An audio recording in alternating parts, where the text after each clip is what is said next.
जय हिंद दोस्तों, उम्मीद करता हूँ आप सब अच्छे होंगे। दोस्तों, अगर आपने किसी एनबीएफसी कंपनी से या फिर क्रेडिट कार्ड से पैसा ले रखा है तो क्या बैंक इसमें आपका कुछ उखाड़ सकता है? बैंक आपका इसमें कुछ नहीं उखाड़ सकता। इसमें आपको एक डर लगा रहता है कि आपके घर पे रिकवरी एजेंट आएंगे। तमाम तरीके से इसमें जो दुविधा बनती है बैंक के केसेस वगैरह की बनती है। तो इस स्थिति में बैंक आपका क्या कर सकती है और क्या कुछ नहीं कर सकती। बहुत सारे लोग हैं जो कि झूठ बोलते हैं, रिकवरी वाले आपको झूठ बोल देते हैं, जिस कारण आप लोग परेशान रहते हैं, रात भर सो नहीं पाते, अपने काम पर भी ध्यान नहीं दे पाते हैं। तो इस वीडियो के माध्यम से मैं आपको जानकारी देने वाला हूँ। अगर आपने लोन डिफॉल्ट कर दिया है या फिर आप लोन डिफॉल्ट करने वाले, तो इस स्थिति में आपको कैसे बाहर निकलना है, ताकि अब आप एक जेन्युइन डिफॉल्टर हैं, आपकी जॉब जा चुकी है, बिजनेस में लॉस हो चुका है, या फिर कहीं आपने ऐसी जगह पैसा डाल दिया जहां पर आपका पैसा डूब चुका है, अब आपको पैसा वापस आने की उम्मीद नहीं है। तो इस वीडियो के माध्यम से मैं आपको जानकारी दे देता हूं। अगर चैनल पर पहली बार आए हो तो चैनल को सब्सक्राइब करने के साथ वीडियो को एक लाइक कर देना और शेयर करना उन लोगों को जो इस समय लोन की डिफॉल्ट की वजह से परेशान है, रिकवरी वालों की वजह से परेशान है, उनको अपने अधिकारों के बारे में पता चल सके। कमेंट में अपने शहर का नाम साथ में कंपनी का नाम जरूर लिखकर बताइएगा, ताकि हम आपको बता सके आपके शहर में रिकवरी वाले आ सकते हैं, नहीं आ सकते। वीडियो पे वैसे हम कभी भी टारगेट नहीं रखते हैं। इस वीडियो पे हमने 200 लाइक का टारगेट रखा है, ताकि ज़्यादा से ज़्यादा लोगों तक ये वीडियो पहुंचे और उन लोगों तक ये वीडियो का अपने अधिकारों के बारे में वो समझ सके। बाकी किसी भाई की कोई पर्सनल क्वेरी होगी तो आप कॉल बुकिंग के माध्यम से जुड़ सकते हैं। नंबर आपको स्क्रीन के ऊपर मिल जाएगा। दोस्तों, आपने किसी एनबीएफसी कंपनी से या क्रेडिट कार्ड से लोन ले रखा है, मान के चलें आपने चाहे 1 लाख का ले रखा है, चाहे आपने 5 लाख का ले रखा है, चाहे आपने 10 लाख का ले रखा है, चाहे जितने का मर्जी, चाहे 20 लाख का या 50 लाख का आपने क्रेडिट कार्ड से पैसा ले रखा है। अब आपकी स्थिति ऐसी हो चुकी है, आप लोन नहीं भर पाएंगे। आपको पता चल चुका है हम लोन की किस्त नहीं भर पाएंगे फ्यूचर में, क्योंकि आपके ऊपर बहुत ज़्यादा परेशानियां आके खड़ी हो चुकी हैं, जिस कारण आप रात को सो भी नहीं पा रहे हैं, काम भी नहीं कर पा रहे हैं, आपको बहुत सारी दुविधा हो रही है। बहुत सारे लोग होंगे जो कि इस सिचुएशन को झेल रहे होंगे। कमेंट में जरूर बताइएगा अगर आपके साथ भी ऐसी स्थिति बनी हुई है।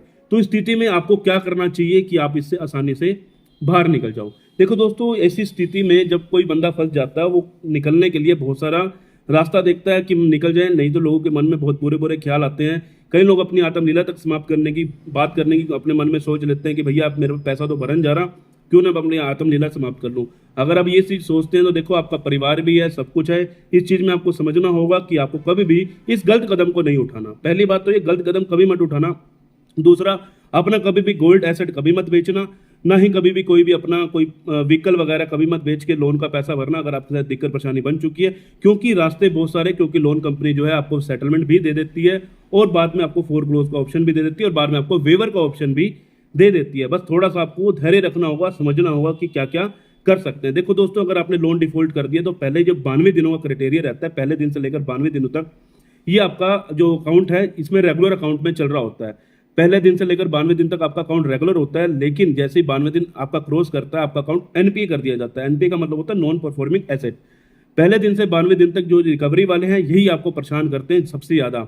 पहला दिन हुआ, पहले कस्टमर केयर वाले आपको कॉल करते हैं कि भैया आप लोन की किस्त भर दो, नहीं तो हम आपके घर पे रिकवरी एजेंट भेज देंगे, आपका सिविल डाउन हो जाएगा, पेनल्टी चार्ज बढ़ा दी जाएगी। शुरुआती दिनों में 1 हफ्ते तक यही कॉल चलती हैं। उसके बाद जो इनके रिकवरी वाले हैं, रिकवरी एजेंसी को आपका केस देकर, तो रिकवरी एजेंसियां क्या करती हैं, रिकवरी एजेंसियां आपको फोन करके पहले तो आराम से बोल देंगे, उसके बाद आपको प्रताड़ित करना शुरू कर देती हैं। लोन का पैसा भर दो, नहीं तो हम ये कर देंगे, वो कर देंगे। तमाम तरीके से 92 दिनों में कोई भी रिकवरी वाला आपके ऊपर कोई कार्रवाई नहीं कर सकता। आपके पास पैसा है तो पे कर दीजिए, नहीं है तो किसी के भी रिकवरी वालों के झांसे में मत आना, क्योंकि रिकवरी वाले आपको लूट के चले जाएंगे, आपका पैसा खा जाएंगे, आपको पता भी नहीं लगेगा। ठीक है ना, इस चीज का आपको ध्यान रखना होगा। रिकवरी वाले आपको हमेशा अपने कमीशन बेस पर काम करने के लिए आपका पैसा निकालने की कोशिश करते हैं, लेकिन उसमें आपको मानसिक प्रताड़ता भी बहुत ज्यादा दे देते हैं। इन 92 दिनों का आपको समझना होगा, इन 92 दिनों में आपको किस तरह हैंडल करना है रिकवरी वालों को। पहले दिन से लेकर 92 दिन तक आपके रिकवरी वालों को सिर्फ और सिर्फ आपने एक ही चीज बोलनी है, भैया मेरा इस समय लॉस हुआ है, मेरे को थोड़ा सा समय चाहिए। अगर रिकवरी वाले नहीं मान रहे हैं, सबसे पहले आपको क्या करना चाहिए, लोन डिफॉल्ट वाले व्यक्ति को, चाहे वो कोई भी है, आपका चाहे 10,000 का लोन है, चाहे आपका 1 लाख का लोन है, चाहे आपका जितने का मर्जी लोन है, आपको बैंक को एक लीगल प्रायर नोटिस भिजवा देना चाहिए। लीगल प्रायर नोटिस भिजवाने से बैंक को जानकारी पहुंच जाती है कि भैया इस व्यक्ति के पास पैसे नहीं है, अभी पैसा आने में दिक्कत आएगी, इसको 2 से 3 महीने का समय चाहिए। तो अभी बैंक को सबसे पहले ये जानकारी जरूर अपने आप से पहुंचा दीजिए, ताकि बैंक को पता चल सके कि आप पैसा नहीं दे पाएंगे। अगर आप ये बात बैंक को बता देते हैं तो आने वाले समय पर किसी भी तरह की दिक्कत, अगर मान के चलो आपके घर पे कोई रिकवरी वाला आ रहा है तो रिकवरी वाले को आप लीगल प्रायर नोटिस दिखा सकते हैं। अगर बैंक आपके केस की पुष्टि करता है तो तब भी आपको लीगल प्रायर नोटिस बहुत ज्यादा बेनिफिट देता है। तो इसमें बैंक आपका कुछ नहीं उखाड़ सकता, ना ही रिकवरी वाला कुछ उखाड़ सकता है। ये चीज आपको समझनी होगी। पहले 92 दिन तक तो ये रिकवरी वाले आपको जो है परेशान करते हैं। अब 92 दिनों के बाद जब आपका अकाउंट नॉन परफॉर्मिंग एसेट में चला जाता है, नॉन परफॉर्मिंग एसेट का मतलब कि आपको मतलब आपके अकाउंट से बैंक को किसी भी तरह का लाभ नहीं मिल रहा, तो बैंक अब क्या करेगा? बैंक की स्थिति में आपको एक recall notice, reminder notice send करेगा, जो कि एक एडवोकेट के माध्यम से आपके पास नोटिस आने वाला है। बहुत सारे लोग हैं नोटिस देखकर बहुत ज़्यादा घबरा जाते हैं, पता नहीं अब क्या होगा, ये नोटिस आ गया मेरे पास, डर जाते हैं।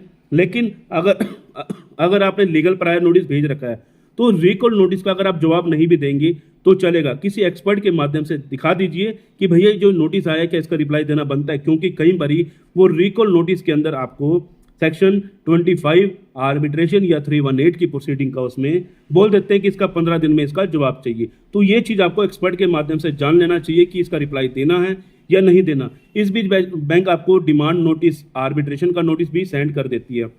देखो दोस्तों, अगर आपको सेटलमेंट का ऑफर पसंद नहीं आ रहा, क्योंकि अभी आपकी सेटलमेंट के लिए अभी आपके पास पैसा नहीं है, आप चाहते हो कि मेरी सेटलमेंट एक अच्छे रेट पर हो जाए, 1 लाख का लोन है मेरा 25 से 30 हज़ार में खत्म हो जाए, अगर आप सेटलमेंट करना चाहते हैं तो दोस्तों आपको उस आर्बिट्रेशन के ऊपर ऑब्जेक्शन जरूर फाइल करवाना चाहिए। चाहे 1 बार हो रही है, चाहे 2 बार हो रही है, चाहे वो 3 बार हो रही है, आपको ऑब्जेक्शन जरूर लगवाना चाहिए। और इस बीच अगर आपके पास कोई भी सेक्शन 25 का नोटिस एडवोकेट के माध्यम से आ रहा है तो उसके ऊपर आपको रिप्लाई जरूर करवा देना चाहिए कि आप पेमेंट क्यों नहीं कर पा रहे हैं।